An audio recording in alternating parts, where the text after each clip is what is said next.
Bom, pessoal, na aula anterior nós vimos como que a gente cria um servidor, né, sem utilizar um framework, né, utilizando ali um módulo de forma mais manual. Tá? A gente utilizou o módulo aqui HTTP para poder criar um servidor que vai receber requisições e responder, né? E aí, para a gente verificar, né, o que a requisição estava solicitando, a gente usou aqui uma estrutura de if else, né, para verificar qual é o caminho que estava sendo acessado dentro da nossa aplicação. Beleza?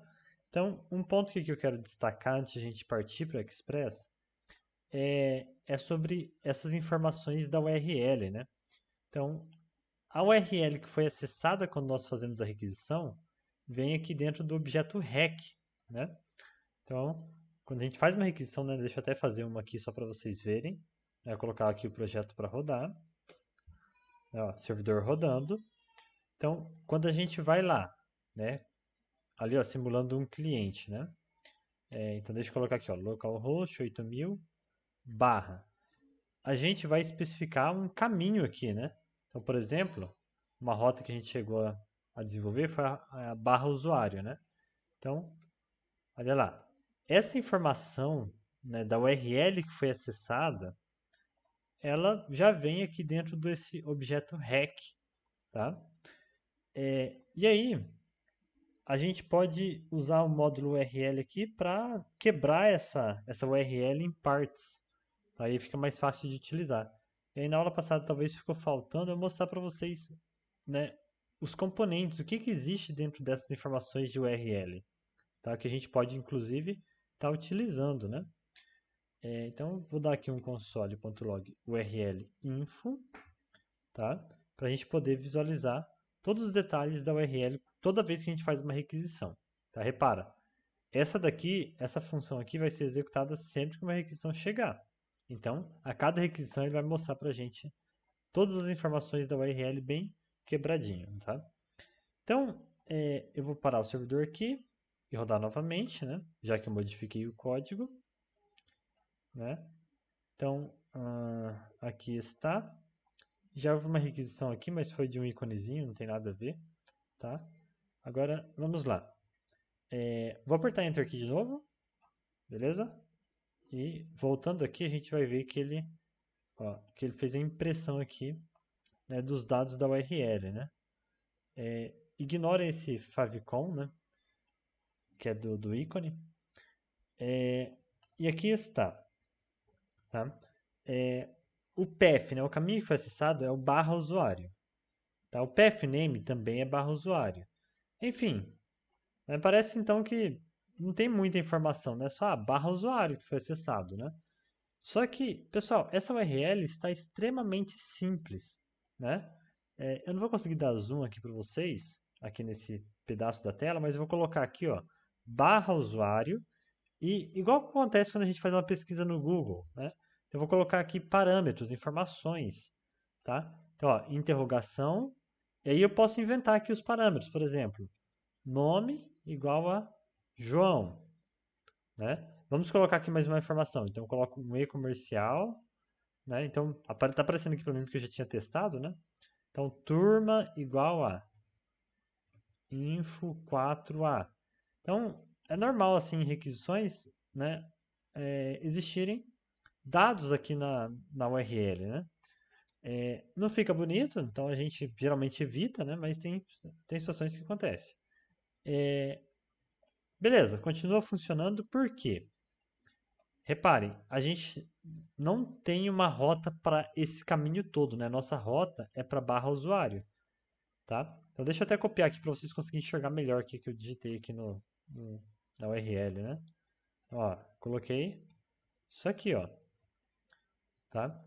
Então a gente tem aqui, ó, uma verificação para o pathname barra usuário, né? Que seria só esse trechinho.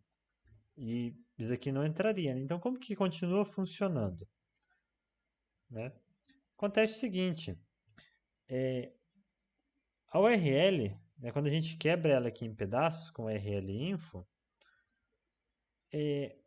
pathname é só a primeira parte ali, né, a parte do barra, alguma coisa, até chegar na interrogação, tá? Então, vejam só, né, o que ele considera como pathname? Só o barra usuário, tá? O path, né, o caminho completo que foi acessado é barra usuário, interrogação, nome, turma, né? Só que path name, ele considera só até a interrogação. O que vem depois da interrogação é chamado de busca, né?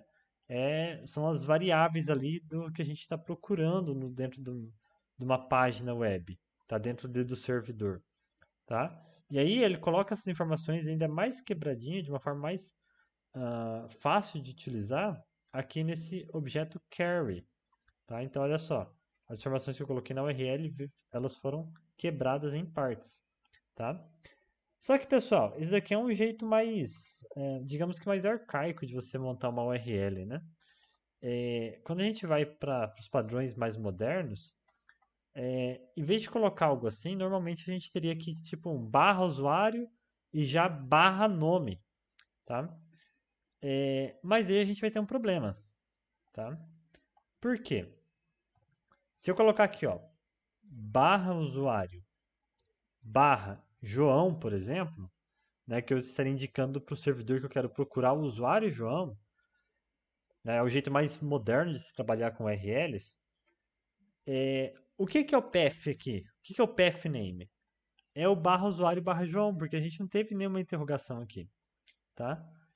E aí, pessoal, não tem como eu prever a quantidade de variáveis que, né, a quantidade de rotas que são possíveis nesse estilo aqui, né? Sem usar a interrogação, tá? Então, eu poderia fazer um outro if else aqui, né? Um outro else if, por exemplo, colocar aqui, ó, else if, né?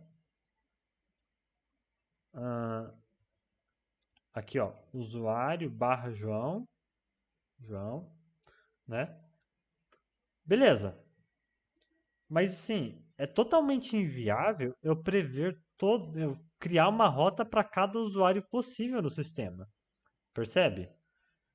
E aí, se eu fosse trabalhar nesse modelo de URL, beleza, até que conseguiria trabalhar dessa forma, né? Ele ia entender aqui como pathname só esse barra usuário. Depois eu pegaria o nome lá pelo objeto carry, tá? Mais uma vez que eu estou querendo utilizar um modelo mais moderno, né? Isso daqui é tudo pathname, tá? Então ele não vai entender que isso aqui é uma informação ali que pode variar, como se fosse uma variável na URL, tá?